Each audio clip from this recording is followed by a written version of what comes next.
Welcome back to the Scare Value Podcast. Pete, it is another week of peaks. Yeah, not a week of Pete's like I initially thought, where everyone I met I thought was named Pete because that's what you told me we were doing this week.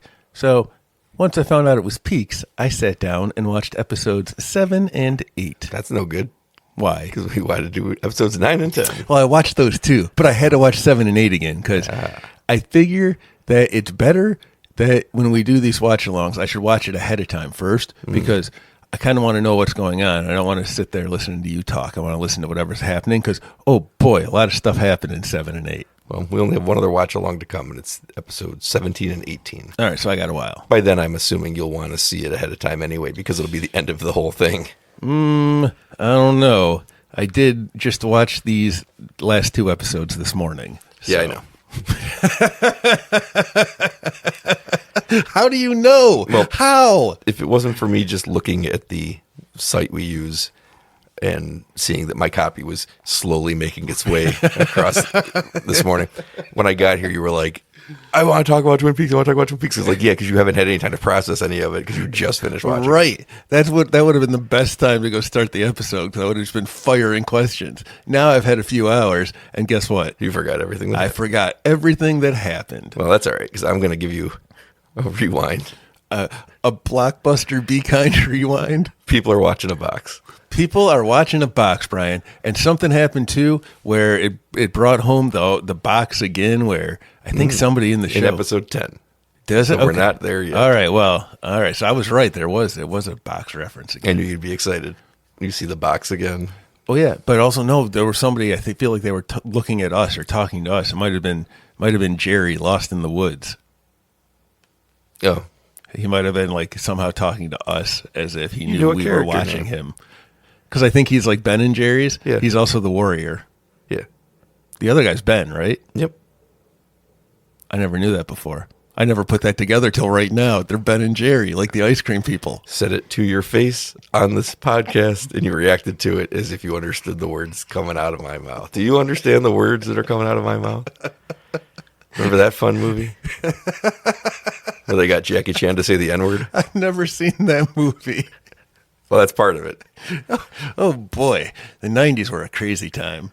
First of all, after watching the black and white episode that is part 8, the masterpiece is part 8, it is overwhelmingly bright, the beginning of episode 9. Kitty, by the way, part of why I had to watch it this morning, she watched 8 with me she was in the room while I watched it. And then the other night I said, hey, you mind if I put on Twin Peaks? She's like, because she has no context. She's never seen anything. So she just watched episode 8. I was like, really? She's like, yeah, I want to watch something else. I was like, all right, fine. So I had to wait till now to watch. It's jarring to see this one open in broad daylight in color as Mr. C's walking down a dirt road. Pretty fucking cool though, right? It's very bright out. It was, but it just drove home. I'm like, oh yeah, right. He just got brought back to life by a bunch of goddamn ghost woodsmen or whatever the hell they are. Yep, that's a good way to describe him. Yep. So then he's there walking, and he went to Timothy Roth. Timothy? What's his name? Tim. It's not Timothy. No, I've never heard anybody call him Timothy Roth. Timothy's a name, though, right? I'm not just making that up. I mean, it is normally, but I think some people are just named Tim. No. Yeah, I think there's people just named Tim. It's not short for anything. But either way, I've never heard one person refer to him as Timothy Roth. That's his name. All right. Twin Peaks has broken my mind, Brian. I try to think. I didn't take any notes this time. I focused really hard, and I just let it wash over me. And oh my gosh, there's so much stuff happening. Well, Tim Roth is partners with Jennifer Jason Leigh, and they both work with Mr. C, another group of bad folks working with the worst folk. They seem... See, I was trying to pay attention because I always assumed that they knew they were dealing with something from the other side, but I guess it doesn't have to be. Just I don't think attention. these two seem to know that. No, Daria and Ray knew it. Right, and Ray is on the run. On the run right now, and he just wanders up to these people who have guns and money and cell phones to hand him. If they had lawyers too, they'd be perfect for that Warren Zevon song. Lawyers, Guns, and Money. Yeah. I like that song. Cole, Albert, and Tammy and Diane head to Buckhorn, South Dakota. Nope. That's where I thought they were the entire time. But it wasn't. They were in a different part of South Dakota. Yep. I had the same thought. Pete, of all the things David Lynch has ever made, that's the craziest fucking thing to me. That they were just in a different part of South Dakota. Well, it showed it. That's where the prison was, and that's where they would have taken him. I've watched this several times. I couldn't believe they weren't already in Buckhorst, South Dakota. I couldn't believe there was a second South Dakota location. But that's it, because I had the same thought you did. I'm like, I thought they were in Buckhorn, and then I had all those realizations. We had seen it. We saw that the jail that he was being held in was in a different city or different part of the state. I guess it makes sense because he was driving away. He was driving away from Buckhorn, and the maximum security prison wouldn't be in the same fucking place as. Well, maybe it would be. I don't know. It was mind-blowing to me that there was a second South Dakota. This is the most action South Dakota's gotten since the Louisiana Purchase. Was it part of the Louisiana Purchase? A large portion of it, yes. I thought we stole it from Native Americans. I don't know what you want from me. Oh, that's what I thought happened. They find out that Cooper flew the coop and is no longer in prison. That's everything that happens with Albert and what the hell is Cole? I don't know why I keep thinking of him as David Lynch. I just can't remember the name Cole. Director Gordon Cole. It's just Cole. Okay. Anyway, everything with David Lynch and Albert is fantastic. Yes. I'm trying to think. Hang on. No, it's all the interactions. Everything on that plane. Just listening to him shout when Tammy tells him to be quiet. He's bellowing away on the phone while everyone else is trying to sleep. Is that even this episode? I guess it is. They're on the plane when they have to tell the pilot to turn it around. Is there a Buckhorn airport? There's 2 airports in South Dakota. I don't know about this. It was a small plane. It can kind of just land anywhere. It's I guess flat. That's true. It's very flat there. It can land in a building. It can land in the ocean. Not in South Dakota. But what if it could? I guess it could. Mr. C calls the creepy face guy in the office, but we don't really, at this point, still know anything about what's going on with this guy. No, but doesn't he? Oh, yeah. Yeah. And he just threatens later. him. We get to stuff later. This guy, I still think he knows about the other dimensions and stuff. He's somehow because he looks like he stepped out of another dimension. Right. Like he's one of those daywalker types, half of one and half of the other. There's a lot of intercutting at the beginning of this episode between different storylines, and I'm not sure why they did it, why Lynch did it, because it's not a normal thing he does. It's not? Well, No. I think maybe it's... No, I mean, short scene, short scene, short scene, short scene, short scene, short scene, instead of just doing as usual. Long. Spend 5 minutes here, spend 5 minutes here, spend 5 minutes here. He's cutting back and forth between the plane, between Mr. C, between the guy in the office, and it's not a thing he usually does, so it's a little weird. I kind of took it as that was catching us up after taking that detour to the history of evil in episode 8. I guess, but it doesn't really catch you up on anything. No, but it showed me where everyone was. Because you know what? When we 2 different parts of South Dakota. Fucking insane. It's insane. That's the new place, man. South Dakota is banging. Isn't January Jones from South Dakota? How would I know that? You don't know the biography of You're January the one who runs Jones? her fan page. The White Queen herself? Haven't updated that in a long time. Mr. C tells them to kill the warden in the next 2 days, and then he has 2 more for them to kill in Las Vegas, which is where Dougie and Janie E are.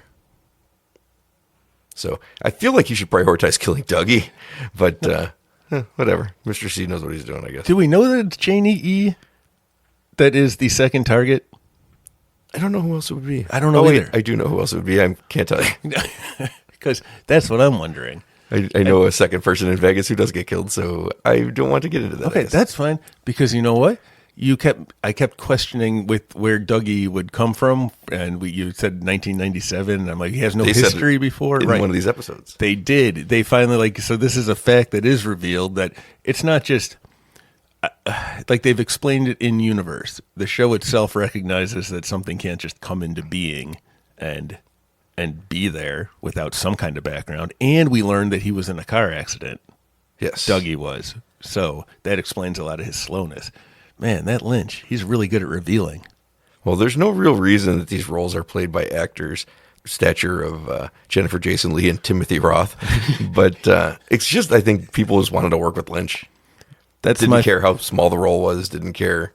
There were some other people that popped up. I mean, well, yeah, Yeah. we've seen it obviously, but I think in these 2 episodes, some more people popped up just as I want to be in this. Yeah, just take whatever you can get, I guess. Do we ever see these guys again? Yeah, Oh, okay, but cool. it's still not like major roles in these things. And those are 2 of the biggest named actors in this whole piece. They were cool. Yeah. They were very, very subservient to what the evilness and awfulness that is hanging with Mr. Cooper. You can tell that Roth's having a fun time playing just like a slightly slow, but really committed.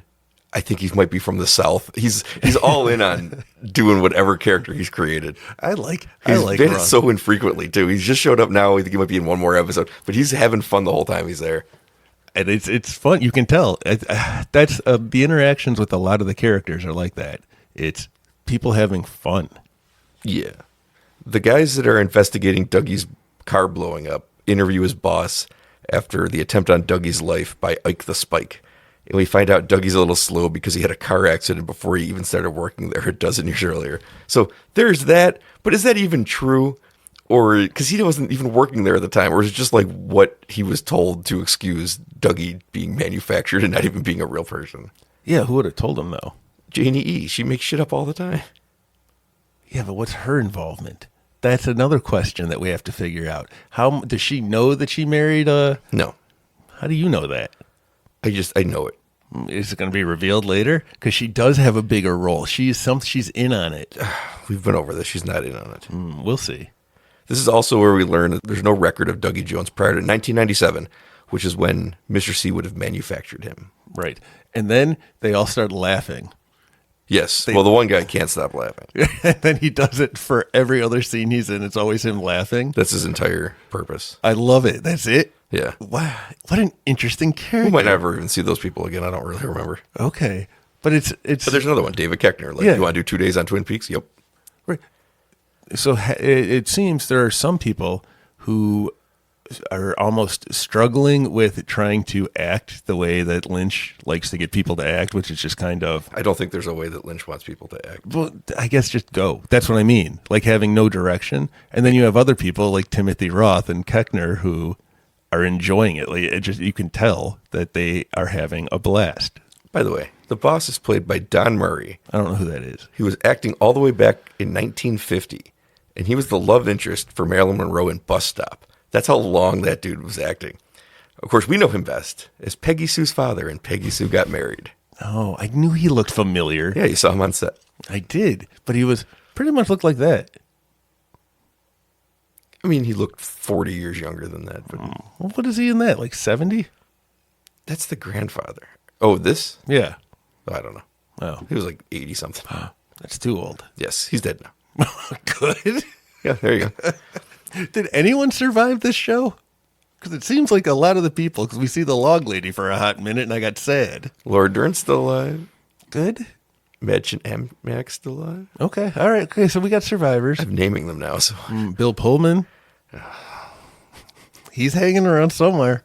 Dougie is sitting with Janie E. staring at an American flag, a woman's high-heeled shoes, and a wall socket. That's so Dougie. Yeah, what's up with the red shoes? Because are those like Dorothy shoes? Are they the Jojo Rabbit shoes? What do the red shoes mean? I think they were just there to pull his attention to the wall socket.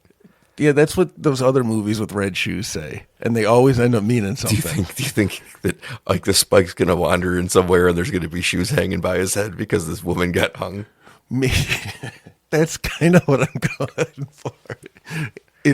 Red shoes are important. They mean something. Well, I know that David Duchovny knows all about them because he was in the Red Shoe Diaries. That's right. They made a whole show about those books he wrote. Ike the Spike gets arrested by the guys investigating all this Dougie Jones stuff. Don't forget too. The 3 cops. You know what they're kind of like? They're like the hyenas in The Lion King. They're just always laughing as they. Just one of them's laughing. But all 3 like a good chuckle. Because remember when they walked out and he was showing off the tail light that they were all laughing at how much he spent on? They point to it and then they all laugh at him. That happened. I watched it. Okay. But anyway, they also got Dougie Jones's DNA. They tricked him with the new cup of coffee. They said, Coffee. yeah, exactly. Let me freshen that up for you, sir. And then took his old one away and dropped it right in the evidence bag. And Dougie Jones drinks coffee fast. Yeah, we're going to find out later that He doesn't exist before 1997. I thought we found that out now. No, I think we found out he was in a car accident. Yeah, well, I just found Oh, no, out. that's right. Yeah, they already did it. Back at the Twin Peaks Sheriff Department, Andy and Lucy are having a passive-aggressive argument about what color chair to buy. Andy gives in, so Lucy buys the one he wants. That's a partnership. Isn't that sweet? That's a very reward nice. for him. She didn't want the chair she wanted. She wanted him to allow her to get the chair she wanted, so she got the chair she wanted. I didn't take it that way. Of course you didn't. You don't know anything about relationships.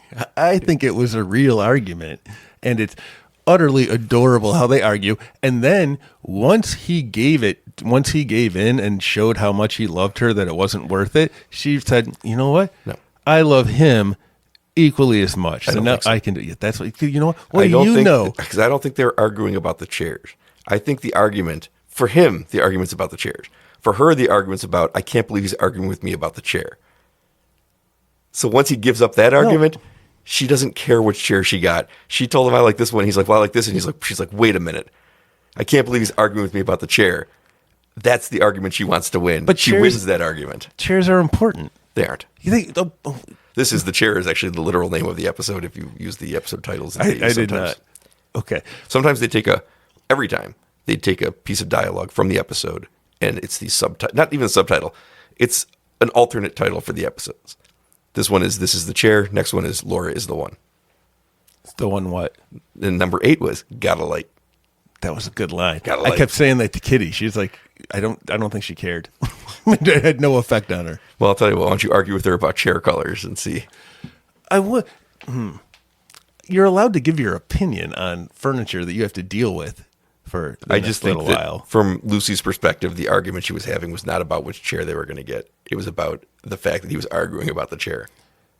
No, what? No. If she cared about which chair she was getting, she'd have bought the chair she wanted when she won the argument. No, she didn't. The argument wasn't about the chair. It was about not wanting to have this argument about the chair. No, it was a legitimate beef, but then It was not. He by saying get the chair you want, I'm sorry that we argued, he's showing that it's not about the chair, it's about loving her. That's more important than the chair and her being happy. That's the argument she was having, not about the fucking No, color no, of no. the chair. That wasn't. But when that happened, they were just arguing about the chair. When that happened and she saw that how much he loved her, she's like, oh, I love him so much because he's so loving. And then she bought the chair. And now she gets the joy of surprising him because he thinks he's getting a different chair. She Two was things. so proud when she Two picked things. it. Number 1, she never cared what color chair she got. Number 2, Andy's probably going to feel like shit when he sees the chair that he told her not to get. That's not how that So works. this could also be the passive-aggressive mic drop of this argument. Man, there's a lot going on in Twin Peaks. I did not expect this to be the scene that we had to break down a lot, but now I'm fascinated because I think we both think they're arguing about something different. I'm not even sure how Andy's going to take what happened here at the end. Well, that's a good point that you bring up because that was kind of weighing in on the back of my mind. Who's that he, really winning the argument when he sees the chair that he told her not to get? But no, I believe that this is meant all in good. I don't believe that these two are capable of evilness or. Yes, which is why my point is I don't think she's arguing about which chair to get. I think she can't believe that he's presented an alternate thing because they're not supposed to be arguing like this. I think she wants to win the argument of not having the argument. That's a compelling case you bring up. Watching Lucy for all those years, I just don't think that she cares that much about what color the chair is. I think she'd always want to get the one that make him happy. I think she can't believe that they got to this point where they're passive aggressively having this conversation about something that they both want the other one to be happy with. All right. That you make a lot of strong points here. And I struggle to find it, but I keep coming back to the basic point that you have you're both allowed to say what you want in like what you prefer because you have to deal. Like I don't fit on couches. So I always like a big long couch, which almost never exists, which is why we had to get that big weird L-shaped one because then at least I can stretch out, which is kind of nice. I don't care what color it is. I don't care. Well, you know what? I don't like brown. Brown gives me a headache. You could put a cover on it, like the couch sitting next to us. Yeah, that's a lot of work, though. That's it. That's the end of my story. I just think that we didn't get a scene where this argument started because they're already being passive aggressive about it when we see them. Right. This is mid. I firmly believe it went like this. Andy, I think we should get this chair. Oh, they haven't read? And she was like, I can't believe I just showed him the chair and he's got to I think that's what it was about. I don't know. All right, you know what? We're going to have to add that to the list of mysteries to pay attention to, because I really do. They're just... Now, you could think this is the least important part of this episode, but this episode is called This is the Chair, because another chair is very important to what happens in this episode. So chairs matter. Wait, there's another chair in this episode? Yeah. All right, well, let's table this chair for now, and let's keep going forward Table to the the chair. We got another chair to get my to. head hurts. I can't table a chair. Audrey's autistic brother Johnny runs into a wall. That is the entire scene. We'll get back to him in a minute. What the fuck is Johnny? Have I met him before? Yeah, he's in the original show. Okay, I don't remember. Laura used to tutor him. It's one of the ways we knew that Laura And was whose a good brother person. is it? Audrey Horne. Audrey, and she's in a coma. I can't tell you where Audrey Horne is yet. I don't know, but she was in a coma. She was in a coma. She's the mother of Richard Horne, who we're going to get to see be a horrible person again soon enough. Yeah, I don't remember which one Richard Horne was. He's the one who killed the little kid while driving his truck. Oh, yeah, that piece of shit. He's buddies with Chad, the idiot Cop, and he's a piece of shit. Bobby Briggs finally gets more screen time as he brings Hawk and Sheriff Truman to his mother's house to ask her about Cooper's visit with her husband the day before he died. So I was right. He did die in the original last scene in the original Twin Peaks Well, episode. they thought he blew up in a fire. Yes. Major Briggs prepared her for the question all those years ago and left her something to give them. Major Briggs is a fascinating character in Twin Peaks. We'll get to that in 1 second. Because she pulls a note from a secret compartment in a chair in the living room. And we have a really nice moment. Bobby's mother tells Bobby that his father knew he was going to turn out to be a good man in the end and never lost faith in him. And when you watch the Bobby character in the beginning show in the movie, it does get mentioned to him by his father once that he had this dream that he's going to be this good person. But his father was so certain of it that he left this thing that only Bobby Briggs would know how to open or where it's even going when we get to it. That's the faith he had that this was all going to go the way that he believed it was going to go. I think he saw the future. Yes, he definitely did. Yeah, it wasn't faith. He just knew. Well, in the original Twin Peaks, I believe it's presented as he had a dream. And I like to think of it as he believed in that dream so much All right. that he took this important information he's going to give. So he didn't know that it was... Bobby had to be on this side and be the one who's there, or else it wouldn't work. Otherwise, everything would have been lost. Yes. And I really like that idea. What I love about watching Twin Peaks the first time through is you can maybe fall on the side that Bobby's this cool kid and his dad's kind of a square, because he kind of is. Okay. He's a military dad who's always talking about God and giving these outdated speeches to his son, his rebellious son. But when you get older, the perspective flips completely, and you just realize what a patient and kind and good man Major Briggs was. And when you see Bobby become more like that, it's like genuinely moving. I don't remember the first season that well, or second season, Or the episodes you just watched. or the episodes I just watched, or anything really. How I got here, for instance. But I am enjoying the journey of Bobby. It's my favorite thing maybe in the entire show at this point, because he was such a piece of garbage who you could tell had better qualities to him. And most of what, when you watch it back, the original show, most of where you believe that from is because his father believes it. So watching this all play out is legitimately a 25-year payoff to a character arc that is so earned. The part, I'm not sure where it is, where I don't even know who said it to them, but where it's inferred that Bobby and Hawk and the Sheriff Trumans are brothers, and they're like trust. I can't remember the line, but it's the log lady says yes. She's talking about both Sheriff Trumans. They're true men, and they're your brothers, and the people that you're with, the Bobby Briggs, Yeah. Andy, even Lucy if you want. That these are the people that you should trust, which is because Chad sucks. Chad's so terrible. So Laura Dern's Diane gets one of the best lines ever as they arrive in Buckhorn, South Dakota, to see the Major's dead body. She lights a cigarette and is told, "You can't smoke in here," to which she yells back, "It's a fucking morgue." And she finishes that cigarette. She does, but then she goes outside later. She does, but she just keeps smoking it in the thing. We also see that she's on the receiving end of a text that we watched Mr. C send earlier in the episode. Ooh, intrigue. Right? Because now, if you remember, and you might, that Mr. C thought he was talking to the teapot that is David Bowie. Correct. But he was not. He was sending a text to somebody else. So is it Laura Dern that he was sending it to? Or is Laura Dern now a bad guy? Or has she always been a bad guy? Or is she playing an even deeper game where she's stringing Mr. C along and she's really a good guy? We will get answers to that. I figured we would. Not in these two episodes. But these are the questions I'm having. Albert gets a great line, too. The detective in Buckhorn fills him in on all the murders that have happened surrounding the case. It's like, oh, well, the principal was doing this with this person. She died, and then his wife got killed. And he looks at him and goes, what happens in season 2? The FBI is just, their patter is on point. And then, God damn it, David Lynch, Cole. He's got later, Cole. Yeah. But he gets to throw in his usual, let me apologize in advance for Albert, but he was late to the mark. Usually he gets it in before. We find out Bill Hastings, Matthew Lillard's character, had been operating a blog about an alternate dimension with Ruth Davenport.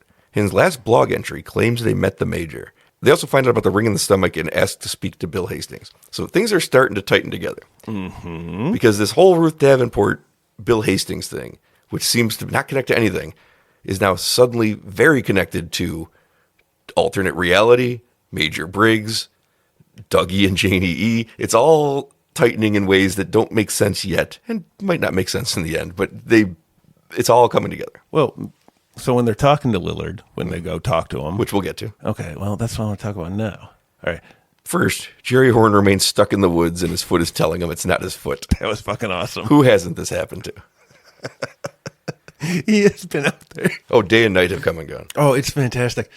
I thought that little tree with the brain was going to pop out of the ground and start talking to him, but no. It was his foot. He's just talking to his foot. And do we get a cutback later where he's still yelling at his foot? He just keeps screaming at it? Yeah, and he grabs it and tries to hurt it, and he pulls himself literally up by his bootstraps and onto the back of his head. Classic pratfall. Classic Jerry. And he's walking around trying to get a phone signal, but I don't think that's it because he yelled something. He yelled something weird and interesting. He was like, I know the way. He did. Like he was talking about, he almost as if he might be on drugs. He's probably on drugs. He's definitely on drugs. That's what he does for a living. But I think he's talking to like the woodsman or something. Like he knows his way into their dimension. Well, we're going to see, believe it or not, Jerry Horn wandering around with his foot is going to pay off.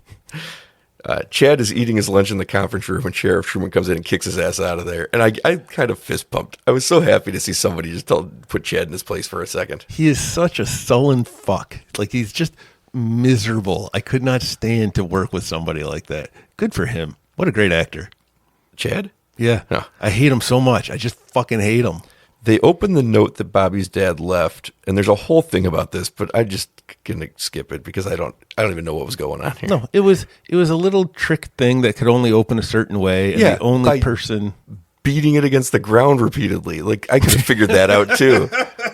I didn't need to hear the vibrations to know that it meant I should break the thing. That's what I found funny about it. It was like Bobby's a genius. Bobby's a genius for slamming against the ground twice. I could have figured that out. Could you have? You had to wait to hear the lock click. If you slammed it too many times. You're right. You had to hear it. The note inside is directions to something 253 yards east of Jack Rabbit's palace. There are dates 2 days and 1 day after when they're reading it, and a time 2:53, which is the same time that Mr. C was supposed to go back to the lodge. Okay. And Cooper was supposed to be able to get out. Bobby knows where that is, Jack Rabbit's palace is, because he named it as a child. So the Major foresaw all of this. Because without Bobby, they have no idea what's going on. Bobby is the only one who could decipher any of this mess. Yes, so because it was left for him. And it makes him feel better. And he he understands he's becoming a worthy person. But what's funny is I believe 100% the Major Briggs there, he just saw the future. And he's just like, oh, I know my kid can do it. And I'll just let him do it. And then the kid will feel good about himself. So he saw the actual future and he knew it was going to happen. So he just did it. There's also a micro printout of a transmission that we saw way back on the original show where Briggs picked up Cooper's name on wherever he was listening in from, or two. And there are two Coopers on it. And then one of my favorite things about the show, because nothing ever really makes tons of sense. So Hawk goes, there are two Coopers. And I was like, I appreciate it. Why? Because there are two Coopers. Yes. And now, does Hawk know that? Yes. Or is he just, I don't know. That's how I took it. That he knows. Hawk knows. Hawk's been putting it together. He's also said that if the good Cooper can't leave the lodge, then who came out? So he knows there's two Coopers. I love that the way Lynch avoids explaining things, but also will just almost look at the camera and be like, there are two Coopers.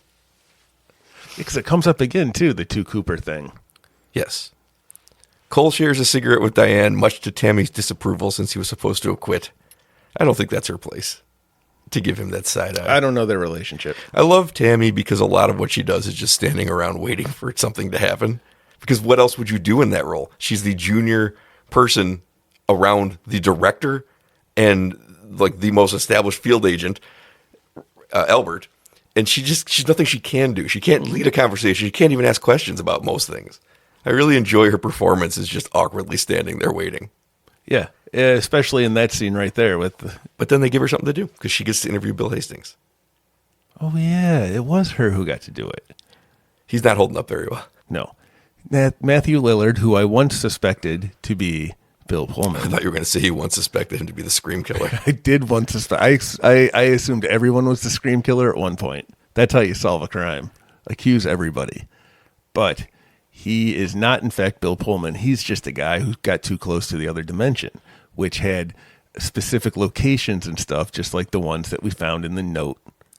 Just like we found in the note, and Mr. C is off looking for coordinates. Mm-hmm. That's right. I forgot about that. He's looking for... So there's places on the Earth that you can access the other dimension. Yes, which we know from the original Twin Peaks because out among the sycamore trees is where Dale Cooper finds and comes out of the Black Lodge. Right. So because there's something in the woods. Yes. And Jack Rabbit's palace is not the entrance to the Black Lodge. It is an entrance to a different place. Okay. We'll get to that, I think, episode 11. Well, because a convenience store where all the woodsmen and the lodge monsters... The only person I've ever heard get to that place is Philip Jeffries. Even Cooper never found that place. Yeah, but I'm saying we see that. That's not necessarily attached to anything else either. It's its own place in that dimension. Yeah, and Philip Jeffries is the only person I've ever heard say that they got to it. And that's David Bowie, and he's a teapot. He's a teapot now. Okay. Tammy asks him about meeting the Major and finding coordinates for him. So more coordinates.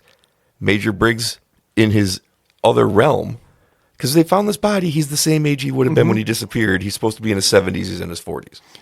Do you like how Albert and the coroner there are just hitting it off immediately? Yeah. We'll get to that. That's the next episode. I know, but you can see it right there. Yeah.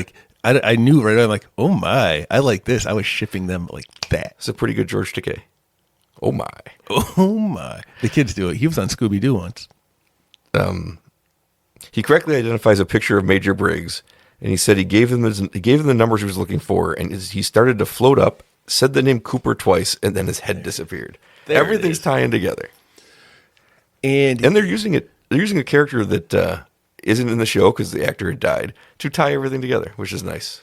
He's the key to the Bobby Briggs storyline. He's the key to the Bill Hastings storyline. He's the key to a lot of what's happening with Cole and Cooper. And Matthew Lillard talked about meeting the Major out at this location that the dead school teacher, who he was having the affair with, took him to. He was in love with her. He didn't kill her. He was in love with her. He told us I believe he didn't kill her. I believe that 100% now. They went to where she was kind of in charge of these dimensional things. She found the coordinates and stuff.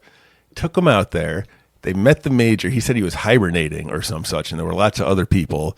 Then he floated away in the air, and then his head floated off, and I guess the body just fell back to the earth. And his head went into that void because we see it tell Cooper about Blue Rose. Right, but Cooper already knew about Blue Rose. Which they still haven't explained to us what it is. I've explained to you what it is, but the show has really kept that Blue Rose secret for a long time. But we know his head's in outer space or something. Yeah. And, all right, so there's that. Now, the other part of the thing with Matthew Lillard is his wife was killed by Mr. C. Yes, but they think the lawyer did it. Yeah, right. They think it was the lawyer who also died. Did he? I don't remember. Well, they told us that, and the cop said it, or whoever said it. All right. I just don't know why Mr. C killed her. She was sleeping with him, because he sleeps with everybody, yo. Oh, when Mr. C fucks. Yeah, he fucks. Yeah. He fucks hard. He's using that Kyle MacLachlan face to his advantage. He sure is. If you woke up and you look like Kyle MacLachlan, I'd probably have an easier time too. But he's also crazy, and everyone he's around seems to be equally crazy. Evil makes you just crazy. I don't know that that's true, though, because I think that he's so much crazier that, Ray and Daria look like they're in the wrong profession near him. Timothy Roth and Jennifer Jason Leigh are a little bit more enthusiastic about it, but I don't think that they understand the full breadth of it. That's why they are. I don't think they understand that he's a lodge monster. I think that Daria and Ray do. All right. Yeah, I'll buy that. Yeah, so they are reduced to almost like children around him, whereas Tim Roth and Jennifer Jason Leigh are like, yeah, boss, let's go kill some fuck some people up. They're all for it, but they don't realize what is happening here. Right, I can buy that. Daria specifically just looked like she'd seen a ghost when he came around and was trapped in a thing that she did not want to be a part of because she learned too much. 100%. That's how I really always took her character, even though there's really nothing for that. Although there is, because she's talking to somebody and it's connected to that machine that's connected to maybe Philip Jeffries. There's things are going on. Yeah. So she knew too much, and she didn't like what she saw. And I agree. That was the vibe. That's why I kept asking. I thought that they knew, like the first time he went to the farm. I think that those two actors are given really interesting performances because they clearly know too much and they don't want to be a part of this anymore. And Ray tries to do something about it. Yep. And it should work, but it does not work. No. Ben Horn and his assistant Beverly, played by Ashley Judd, are still looking for that strange tone in the Great Northern. And he once again manages to reject her. And probably for the first time in his life, someone tells him that he's a good man.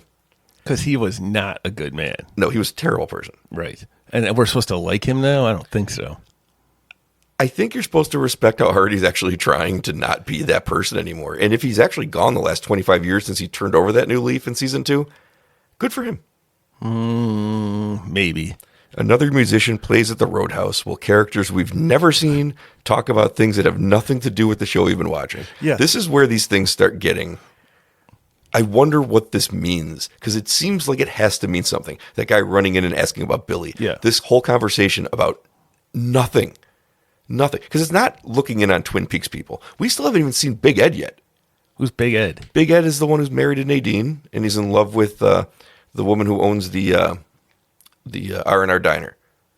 Oh, okay. If you remember their backstory, he's always been in love with that woman, but the accident that cost Nadine her eye was his fault, so he stayed with her, and they've just been together this whole time in a pretty miserable marriage. But Nadine's in love with the guy who sells the... She's not in love with the guy who sells the shovels. I don't know. She's a very susceptible person listening to Dr. Amp rant about the government. I think she loves him. And that's where we've reached the halfway point of Twin Peaks: The Return. Episode 9. Lots of stuff starting to tighten together. So how many are there total? 18. You should have been able to figure that out, but I know you couldn't. Thank you. What I like is that we had so many episodes where this disconnected stuff just felt like it kept branching out further. And now it's starting to get all pushed together into one story. And it's an interesting way to tell that story. You say that. It feels like they're just tying things together, but it's not any more condensed. It's just still broad and wide open, and it feels like a web just going everywhere at once, as opposed to, oh, now I just got a few storylines to work in. I'm like, oh, great. There's all sorts of dimensions still. I don't know. I feel like it's starting to circle itself and tighten it up. All right, well, I guess we'll find out going forward. When you see stuff like Matthew Lillard's character connected to Major Briggs, it's stuff that start, like that whole storyline seemed like it had nothing to do with anything until now. And now it's deeply connected into the tissue of the Twin Peaks story. So it's the story starting to become, every part of the story starting to become more about Twin Peaks, even if the show itself is not becoming more about Twin Peaks, to the point where people I've never seen are talking about things I don't know what they're talking about at the end of the episode. Yeah, what were they talking about? Oh, she got fired from her job because she was high. Oh, yeah. Who cares? Then you'll never see them. You'll never see them again. No, I feel there was a name said there that seemed important. That. There's something. I got to go read. God damn it, I got to go read. It was an important conversation, Brian. Well, most important is we get to episode 10. People are watching a box. All right, good. Blockbuster, Be Kind, Rewind. So there's people watching a box. Watching a box. They're box watchers. They watch boxes. Never not funny. All right. So, and there's lots of boxes. What are the boxes? Who's watching what? What's the deal with this box? What's in the box? I know it's in the box. It was Dale Cooper for a moment, and then it was Gwyneth Paltrow's head. Looked to me like the entity we saw in the middle of the nuclear explosion. And I don't know. Oh, I watched that again. I don't know if you know this, but I watched episode 8 again. I heard Kitty watched it too. Yeah. It was like, why would you show me something with the hundreds of hours I do not have any memory or knowledge of? So when it was bursting out of the whatever that one entity was with all the eggs and the fireman, tall guy Lurch, when he was there, it was the gold was coming out of him in like the same way. It looked almost exactly the same, as if they're polar opposite beings. It sounds like. Okay, that's all. That's something I noticed. Episode 10 begins with Richard Horn showing up at the witness to his murder of that kid with the truck. She says she's already called the police, which doesn't seem to be true because nobody brings that up. And she mailed a letter to the sheriff. Why would you do that if you already called the police? I don't know. But she says in the letter, if anything happens to her, it was Richard Horn. It does not go well for her after that. No. Now, Richard Horn, is he the one who also works for Bill Pullman? Whoever that guy was, Getty Balthazar. Or is that the other scumbag kid? No, he does work for Balthazar Getty. Yeah. And he was the one, he's Audrey Horn's son. Yep. And if you recall, the doctor who talked to Sheriff Truman a couple episodes ago said the last time he saw Cooper, he was visiting Audrey Horn right, yeah. in the ICU while she was in that coma. So I think we might be able to guess who this unrepentant piece of shit's father actually is. Right. But then Madsen Amchik's kid, daughter was... We're not to that yet. Yeah, but there was a different boyfriend, right? He was also scummy. She has, Balthazar Getty is her boyfriend, but the father of the child is Bobby Briggs. We haven't gotten to that yet. Okay. Richard calls Chad and tells him he needs to intercept that letter, and Chad is his bitch. It's very clear how that power dynamic goes. Right. And it's not like Richard Horn is any great shakes of a master villain over here. No, he's just the worst person. So I said these evil characters are no longer mustache twirlers. They're genuinely horrible people. Yeah. Because he goes in there and he murders that lady. Like, Ben Horn was a terrible person in the original Twin Peaks, but you enjoyed watching him be bad. One of those. Did you? Yes, you did. Now you don't enjoy watching Richard Horn or Chad be bad. These are horrible people. You do enjoy watching Mr. C be bad a little bit. I don't know. I kind of do. I don't know. He was badass walking down that road at the beginning of the last episode, just all bloody and everything he's done has been badass. He's a fucking monster. Carl Rod plays a song on his guitar at the Fat Trout trailer park, and he hears shithead Steven screaming at Shelley's daughter, who's her wife. And you're watching those same patterns repeat. Yep, that's who I was thinking of just the other minute when we were talking. That boyfriend. Yeah, he's another one who was just like, there's nothing likable about him. Because him and Richard fucking Horn seem a lot alike. Like, they're just scumbags. One is a very small time hood. The other one is a monster. They're both small-time monsters. Richard is a much bigger monster. Well, monster was, whatever. They're all monsters. They're all monsters, Brian. You know why? Because I got to listen to that goddamn hum from the other dimension all the time. Well, Shelley had to put up with this, too, and her daughter didn't learn anything. No, because you repeat their mistakes, from what I understand.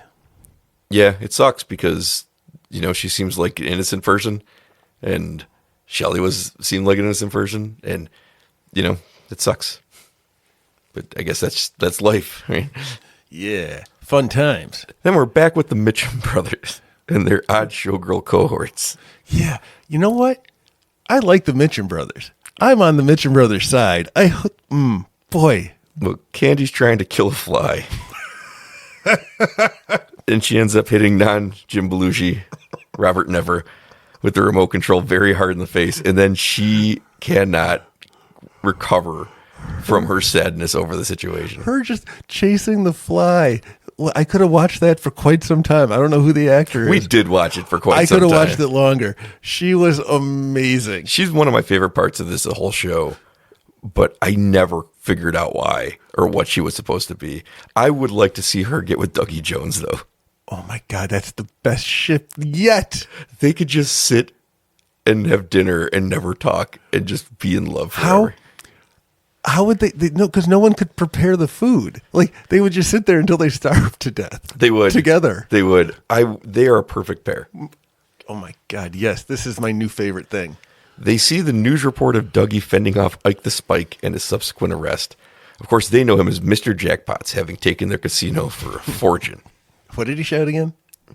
When he won? Hello. That's right. I got to do that. Okay. But yeah. And they also know Ike the Spike. Everything's starting to connect together. Every piece of this is starting to come together. And I really like the way the show did this, where it leaves you as lost as you can be for 6 episodes. And then it starts to slowly fuse into an actual story where you now have all this background, you have all this understanding, and you start getting real aha moments, in black and white, like a comic book drawing that they pop out of. Aha moments. I got you. And then they run down all those hallways and stuff. But See, you distracted me. Is that what it's like when I talk to you? Because I can't remember a goddamn thing I was trying to say with your aha nonsense. That's exactly what it's like when you talk to me. It's ridiculous. How do you put up You with shut it? your mouth when you're talking to me. Anyway, where are we now? Jane E. takes Dougie to the doctor, and she finally notices the first time that Dale got fit, that Dougie's fit now in that Dale Cooper body, and she is horned up. Holy moly, was she ever? When she gets him home and tries to seduce him, it's great because he's so much more interested in eating his cake. I laughed out loud. She's such a great actress. Yeah, but, oh, God, everything. Oh, God. Her flirting with him was so fucking funny as he just like slowly looks over at her, eats some more of his cake, looks back down at his cake, and she's like getting more turned on by him, and he just wants to eat his cake. He's not even like, she didn't have to be there, and she's put on a performance to get his attention that is impossible to get. When she gets him into bed, and you just she gives one ride. Yeah, she gives one ride, but you just see her back on the sides of the bed. You can see his arms just laying there flopping. She's bouncing his arms. We talked about this. He's learning everything for the first time. He really enjoyed learning this one with that look on his face. It was, and he still has not said more than like, I don't know, a dozen words. The shot that would keep cutting back to him slowly eating his cake and her like looking all flushed and touching her face like, Dougie, do you find me attractive? And then he just like eating his cake. I laughed out loud. Like, She's by tremendous. She's tremendous. You couldn't find a better person to play that role. Agreed 100%. I think she steals a lot of this show, to be honest. Because she went from, remember, being very angry and frustrated. But then she saw he was hot. By the way, Kyle MacLachlan was at least in his 60s when they shot that. He looked fucking great with the shirt off. Like, I couldn't believe how good he looked. I assume that's CGI. No, holy shit, man. No, I don't blame Naomi Watts. Like, you briefly saw her husband. He was just this pudgy guy in like a wig. He looked terrible. This guy, what the fuck happened here? She's like, he looked like he lost weight, doctor. Does it look like he lost weight? I think he lost a lot of weight. In a healthy way, right. But she was so angry at him, she couldn't even see that he was like... But the dawning realization till we hit that goddamn scene with him eating the cake. Oh, my God. She puts on this whole thing for him, like, about how much she wants him, and he just looks back down at his fork and eats more cake. And she's like, not going to be denied. God, it was so great. Yes. That was pure comedy gold. That's one of those roles that could have just been like, it could have easily not worked. She could have been like the nagging wife you hated or something, but you love her because she's so good in this performance. It takes an actor of that caliber to pull this character into, like, people always get mad at Breaking Bad, the wife in Breaking Bad, because she's always bitching at him. Yeah. I think that's completely misreading of what's happening, but I think a better actress probably could have gotten more out of that role, to be honest. She plays it to one note in Breaking Bad. And even when they start writing her more interesting things where she's part of it, it's still too one note for me. Imagine Naomi Watts in that role. Like the levels of this, there are levels to this. Yeah, there's no complexity. You're right. I watch Breaking Bad. I love Breaking Bad. I don't even dislike the Skylar character. No. I think she's important to the show. But I don't think that they're giving her enough to do anything interesting with it. Whereas David Lynch is like, do whatever you want, and it's going to be fucking incredible. Well, that's just what Mr. C told Timothy Roth to do. Whatever he wanted when he killed the people. Yes, just make sure it's done in 2 days. Yep. Dr. Jacob, by the way, he told the warden he'd never see him again. He never told me he wouldn't kill him. I know. He's a man of his word. That very thought occurred to me. I was like, good for you, Mr. C. You're a man of your word. I wonder if we're going to get to see where they kill him. Because I want to see Timothy Roth kill somebody. Yeah. I think Jennifer Jason Leigh's the one who enjoys it the most. She does seem like you the can tell one. Yep, because he asks if she can do whatever. She's in charge. So can she do her special trick or whatever the hell he said? Yeah. Give him a wet one before he goes, too. That's right. Dr. Jacoby's doing his Dr. Amp shtick as Nadine watches. The only other viewer we know he has is still in the woods trying to get away from his foot. Now, believe this or not, that Nadine thing is going somewhere, too. It seems like she's done nothing but sit and smirk and listen to the show for a couple episodes. That's actually going to pay off. She's got one eye. Yes, she's always had one eye. That's going to pay off in a big way. She was born that way? No, I told you. You said she always had one eye. No, on the show. The reason Big Ed stayed with her, even though he's in love with, I can't remember the name of the person who owns the bar, even though he's in love with the other woman, is because he feels guilty for her losing the eye. I think he shot it out by accident. It's like a big part of their backstory. Okay. That's it. All right, that's it. I got nothing. Chad waits around trying to get the mailman before anybody else can. Lucy watches this entire thing, but he manages to get the letter anyway. Hard to believe someone got one over on Lucy. I thought, there's no other reason to show this other than she's going to be like, hey, sheriff, something happened here. She's oblivious. No, but she knows something was up. Does she? She saw him acting suspiciously. I think she was looking for the chair delivery. I think that she knew. She knows something. Nobody likes Chad. He's talking about the weather and he steals another donut. Nobody does like Chad. I really didn't like him even talking to Lucy, to be honest with you. I didn't enjoy their interaction at all because I don't like her having to put up with him. She didn't like him either. Nobody you could tell. Yeah. Fucking Chad. Yeah, I really didn't like her having to be sullied by his presence, to be honest with you. Like I said, whoever that actor is, fantastic. Because, man, I fucking hate him. Yeah, me too. Johnny Horn is being entertained by a creepy talking bear with a lamp for a head. What? So I still don't know who Johnny Horn is. He's the autistic brother of Audrey Horn. And he was in the Ben first Horn's series. son. Yes. Okay, Ben Horn's son. So that's who they are. Richard shows up to take money from his grandmother, but Johnny's tied to a chair and can't help as Richard chokes her. He's the worst. She gives him the combination to the safe, and he takes her money, her jewelry, and leaves after calling his grandmother a cunt. He called her a bunch of bad things. He's a bad person. Mm-hmm. Now we finally get something from the creepy face guy in that office. Because now we know he's connected to Ike the Spike, and he's sending people on these missions to kill people. And Tom Sizemore is there, and he tells him, you're going to tell the Mitchum brothers that this corruption that Dougie Jones has found, they were trying to screw the Mitchum brothers out of millions of dollars that they're owed from a casino burning down. You're going to tell them that the reason they're not getting their money is that Dougie Jones won't let them. He has a personal vendetta against them. Right. And then we're going to hope that they kill him. Because if they don't, you have to kill him. Right. And this is the guy, creepy guy who sits in the office answering phone calls from Dale Cooper and I guess other stuff. Yes. But whenever the special phone rings, he gets to jumping. Yes. The creepy face guy. Yeah. That's what I call him. Creepy face guy. Everybody will know him from the most famous scene in the second most famous scene in Mulholland Drive, where he sees the, they say man behind the dumpster, but it's played by Bonnie Aarons, the nun, pop out, and then he has a heart attack and dies. That's right. It's one of the greatest scenes. Whatever the hell, that's like one of the woodsmen. Yes. It's definitely a lodge monster. Yep. Meanwhile, Albert is on a date with the coroner, and Gordon is so happy for him. I was so happy for him. This was so exciting because I called it in the last episode. I was like, oh, man. Yeah, they were flirting. I didn't understand her flirt back. He said something that I thought was clever, and then she said something I was like, what? No, it was, I got it. Oh. Well, whatever it was, I understood it. Okay, well, I didn't. Well, I did. Because you think everyone's flirting with you. No, God damn it. Look it up. God, I want to know what the line was now. Because I remember his line was good. Yeah, but hers was good too. No, I didn't understand hers at all. God damn it. I don't have my phone. What would you look up? I would look up, what was it that Albert flirted with the mortician about? Well, the Mitchum brothers see Tom Sizemore enter the casino and send their very best to go collect him. Candy.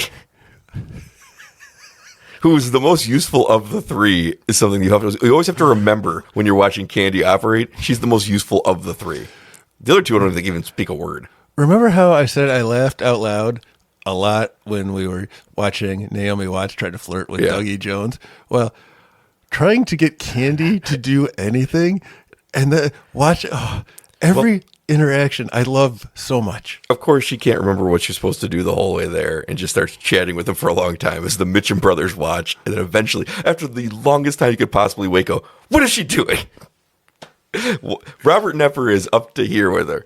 But Belushi, well, they phoned down to the pit boss who they promoted, David Desmalchin, which they should have just done in the beginning because he was right there, and say, bring them back to the office. And Belushi's brother is so frustrated with her, and he looks and goes, if we fire her, she'll have nowhere to go. I love that moment because there's something kind about that. Because he even doesn't protest. He kind of goes, I know. Wait, right? No, because he got hit in the face, and he could not be more apologetic to her, just trying to get her to. Maybe there's a heart to these Mitchum brothers. I 100% think there is. These guys, I know what Time Sizemore is about to try to sell them on, that Dougie Jones is the bad guy, but I believe in my heart of hearts that they're going to see through this nonsense, because you know what they are? They're on the side of good in this universe. Well, Tom Sizemore tells them they won't be getting their insurance claim because Dougie Jones holds a grudge against them, and they do not react the way he expects them to. No. So he keeps reiterating, you have an enemy in Dougie Jones. Over. And they're just like, okay. And they're going to pull him away. And he's like, turns around last time, I was like, remember, Dougie Jones is your enemy. It's so bad. Tom Sizemore's hilarious in this.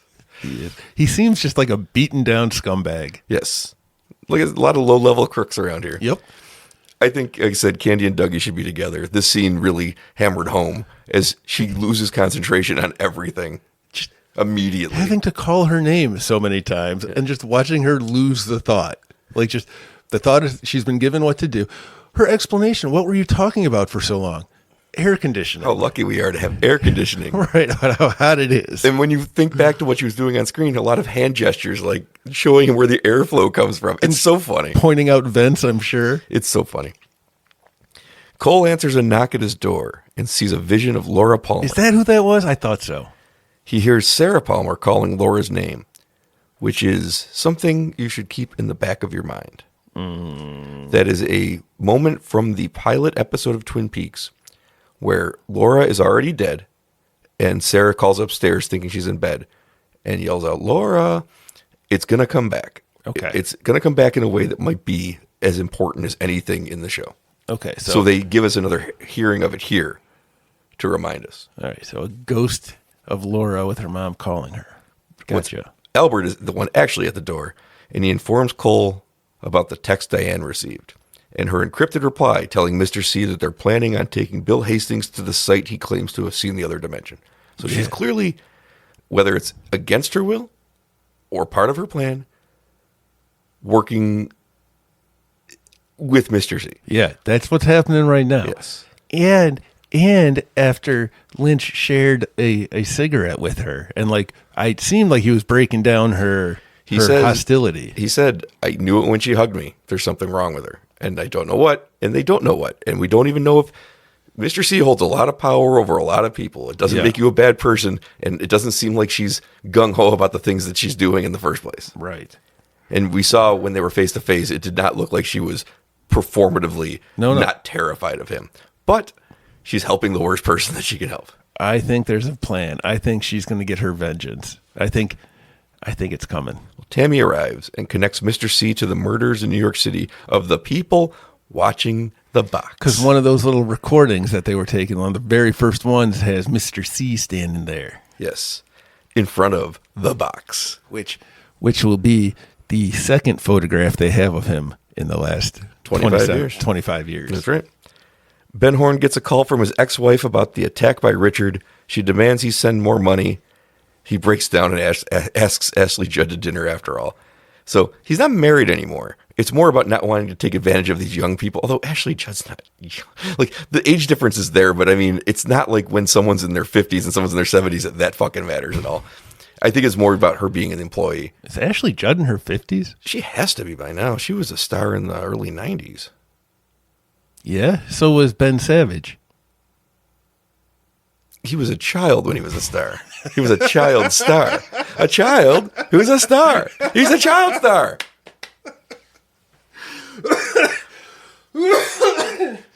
But we saw poor Ben Horn do his best, finally just break and be like, I'm miserable, I'm alone, and I'm going for it. Wait, she's married. She's got a husband too. I forgot. That's why he wouldn't do it. She's married. And we don't know what the deal is with that husband. What's the deal with the husband? Never not funny. What is the deal with the husband? We don't know. He seems like a weird guy, a sullen guy. Maybe he's sullen because he's sick. That's probably a good guess. That's my thought. The log lady tells Hawk that the electricity is humming around town. The evil is coming back. I don't know that the electricity is evil necessarily. I think it's just showing the other dimension, like there's transferences happening. Sure. But a lot of the times it's evil because all we see usually are the woodsmen and shit and lodge monsters. She tells him that Laura is the one.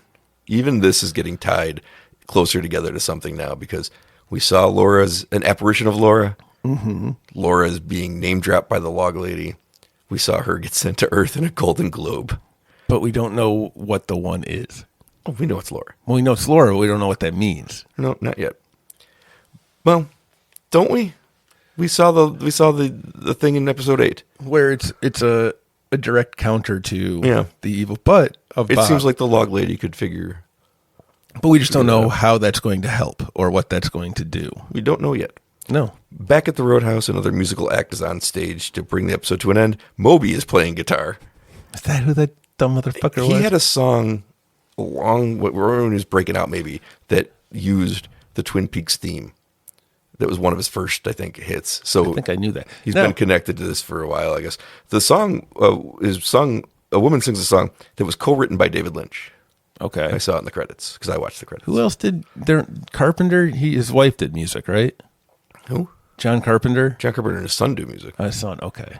John Carpenter wrote the theme for Halloween back in 1978. He's always been. Yeah, that's what I mean. I was trying to think of somebody else who did music. He's always been hands-on with the score, and David Lynch has always been hands-on with sound design, all the way back to Eraserhead. It's his most important thing, he thinks, is the sound design he puts into these things. And when you watch things like Episode 8 and Eraserhead, 100%, that's correct.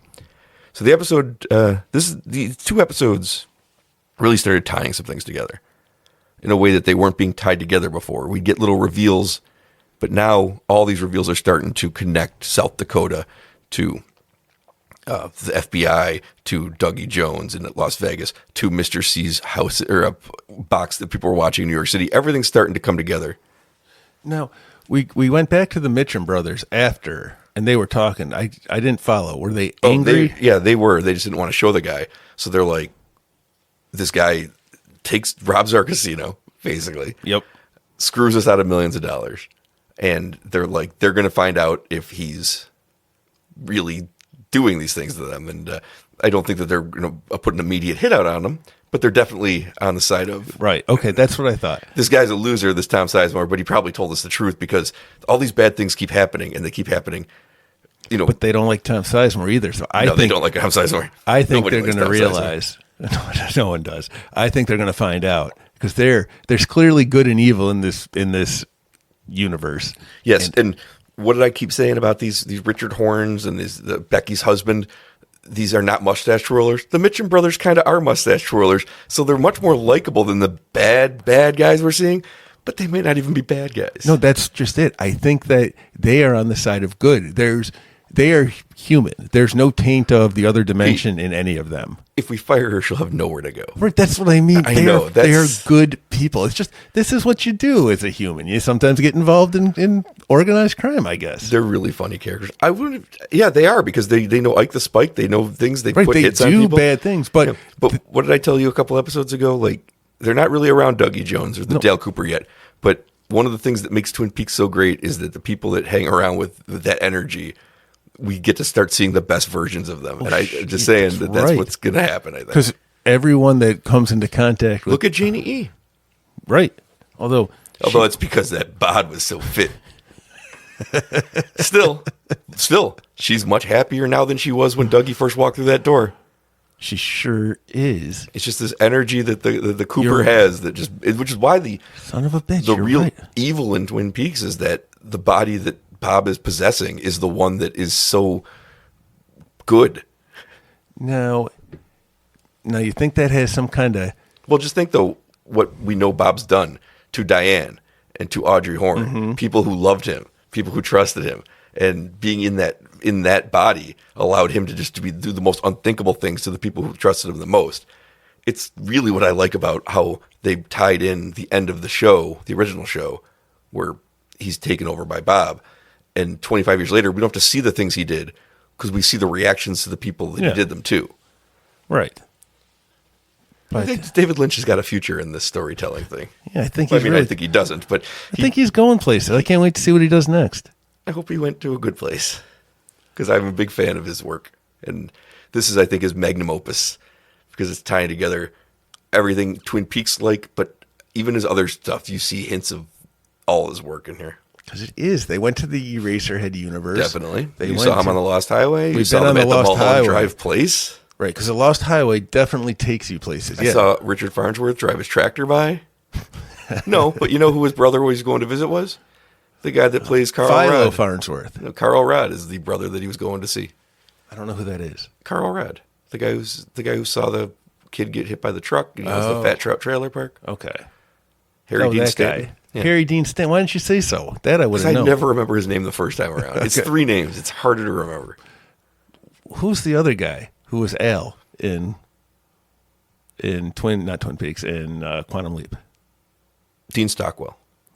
Not Harry Dean Stanton. No, Harry Dean Stockwell. Harry Dean Stockwell. Who had the best, maybe, I say it's hard because there's so many great moments in Blue Velvet. Had one of the best moments of Blue Velvet where he's singing his song at his house full of probably other lodge monsters. Stanton or Stockwell? Those are proto lodge monsters. Stockwell. Stockwell, okay. Those are proto lodge monsters at You think Gene they are? Stockwell's house. Or you think that they were like connected as part of it? Remember how the guy got shot and he hadn't fallen over yet at the end of Blue Velvet? I think about that all the time. No, wait, what was the end of Blue Velvet? When Proto Del Cooper comes in to her house and the guy who was sent to kill her is there. He'd been shot in the head and he was just standing there. Oh, yeah. He couldn't function anymore, but he hadn't fallen over yet. right. It's so fascinating. That choice is so fascinating. That was fucking cool. It was amazing because he got a gun out of it and he looks at the guy and he's just like, he's Right. dead. But He's he hasn't standing fallen there. yet. Yeah, he's just nothing left. I think the fingers are twitching. I love that. I love that idea. Like, who else comes up with that but David Lynch? That's insane stuff. But again, here we are delving deeper into Twin Peaks: The Return. Still not one hint of what you expect, like the up its own ass. This thing could be the most up its own ass thing ever. It's literally about itself sometimes, but it never feels like it. No, and I never... The most honest storyteller I've ever seen. Everything's going to come together in some ways. It's not necessarily going to give you answers. It's just going to keep you... It's going to point you in directions that you want to follow. And that's what keeps it alive. And That that's you want to follow. all that keeps happening because there is a lot of stuff going on. And I felt like these 2 episodes specifically, though, started tying things together in a way where you can feel like, okay, I think I am going to get some payoffs to things that internally in this specific story of the return are going to add up. Because things started adding up in a way that was unexpected. right. Because before watching episode 8, I was under the impression that we're getting like one thread in a tapestry of a real universe that, you know, is huge. And we're just getting like one storyline in this thing, like a very lived in real universe. But now having seen the creation of Bob and all that, it makes me wonder, is there a finite story? Like, is there a end, you know what I mean, to this particular storyline? Or is it going to just keep going? Is it going to reverse back? I have no idea, but I don't know anymore because we've introduced a beginning. Will we have an end? I think that I don't know the answer to that. Right. Obviously, even though I've seen it. Yeah. I have theories. I do think that this show makes Fire Walk with Me an incredibly important thing. And we haven't gotten to all of why yet, but even stylistically, this is more in common with a lot of times has more in common with Fire Walk with Me than it does the original show. And I think that you could look at it like a figure 8, and the middle of it is Fire Walk with Me, is what I'll say about what I think of what's happening in Twin Peaks: The Return, and Fire Walk with Me. A story that keeps going forever. Like one of those racetracks for the Hot Wheels cars. And the cross section is Fire Walk with Me. That's how I walk away from the entire thing feeling. Okay. Maybe it's just because I love Fire Walk with Me so much, so I like to look at things through that lens. I like the lodge monsters in Fire Walk with Me. I like so much of what they do with Fire Walk with Me, but it's narratively going to become incredibly important by the end. But I love that this not redeemed Fire Walk with Me in a way, because I think the critical appraisal had changed by then anyway, but it did make it so relevant that it couldn't be ignored anymore by people who didn't like that it wasn't what it used to be. Okay. It wasn't the original show, so people got annoyed by it. It's really hard as somebody who didn't watch it when it came out to Yeah. to get there, because this is kind of what I expect from Lynch. I've said it before, and watching it, this is on par for the course. I've seen a lot of I don't know if you know this, Brian. I have seen a lot of David Lynch movies now. I know. He died and we had to watch everything. Is that why we did it? Yeah. Okay, well, you know what? It was worth it. We did that month because of that, but then we did this because I just love the show, and I think it's endlessly fascinating to talk about. One of the rare times you're right about something. This was the one. This is it. It was a pretty good one to be right about, though. Get out of here, Twin Laura. Peaks. This is the one. All right. So what do we got to do now? 11 and 12? Next is that week? the next ones? We'll be watching episode 11 and episode 12. Do they have names? Of Twin Peaks: The Return. I'm going to look them up for you. Ooh, I bet you one is called Dale Cooper's Man Chest, and the other one is called The Thirst Trap of Naomi Hotz. Brought to you by Norelco Shaving Cream. Part 11 is called There's Fire Where You're Going. Hell? That's exciting, honestly. And part 12 is called Let's Rock, which is what the little man from the other place says in the third episode of Twin Peaks. Wait, When Twin he has Peaks his The dream. Return. Cooper has his dream in the original Twin Peaks. The original. What does he say? Let's rock? Let's Rock. And it's also written on Agent Chet Desmond's car when he gets to the Fat Trout trailer park Okay. in Firewalk with Me. And that was Chris Isaac, Yes. who we never see again. Let me give you some of these other titles we've had. Part 1 was called The Return. Part 1 was called My Log Has a Message for You. That's a toilet joke. Part 2 was called The Stars Turn and a Time Presents Itself. All right. Part 3 was Call for Help. That's Dale Cooper. Or that's Dougie Jones. That's right. Part 4 Brings Back Some Memories. Okay. Part 5 Case Files. Oh, it's Dale. Some of these are Dougie Jones's. Part 6 Don't Die, which is what the one-armed man said. Mike says to him. And part 7 was There's a Body, All Right. There is a body, all right. And then Got a Light. This is the chair. Laura's the one. That chair. I love the name. There's Fire Where You're Going. What was the other chair again? The chair was the Major Briggs hid the message. Oh, yeah. That was the second chair. This is the chair. That's what she says to him. This is the chair. Yeah. Cool to see that actress back, too. She was not a major part of the original show, but they got her back for this. And No, her husband was the major part of the show. He was. I think Dougie has a major part. Looking at how happy Naomi Hotz was. No. See, because he was in the Army and his rank was major. Oh, he I was talking about major. the size of his penis. We didn't get to see that. But she knew already. She had to help him pee because he didn't remember how. Oh, yeah. But it was flaccid then. He's a grower. What? I only pee when I'm rock hard. It's very annoying. I love it. It goes everywhere. Right. All right. That's it for this week. All right. I'm so excited that I know nothing about what's happening, and I love it. We'll be back next week when Pete has just finished watching 2 episodes that he's cramming into his eye holes seconds before we hit play. But then, record. And then we're going to hit record when it's all fresh in my head. I won't need a Blockbuster Be Kind rewind. I'm just going to spew out a bunch of questions. Do you know about the people watching the box? Who? Yeah, you're going to need that rewind. All right. I stand corrected. There are people watching a box. I hope that's one of the titles coming up. I hope it's what's in the box. Jerry Seinfeld asks what's in the box. Didn't write them down, but there's some more great Diane fuck yous in there. Yeah. Oh, yeah. There were all over the place. She is so great. She's an Oscar winner. She should get another one for this television show where she tells people "fuck you" all the time. She finds so many interesting ways to do it. When they were on the plane, having to divert the dismissive "fuck you, Albert." She's like, "I know, fuck you, Albert." Albert's and then she's like, "You took my line." She's like, "How dare he? More alcohol." Yep. I like everybody on the show except for Richard Horn and Steven. Those loser and Chad. Gumbags, fucking Chad. Oh, shit. Not fucking Laura Dern.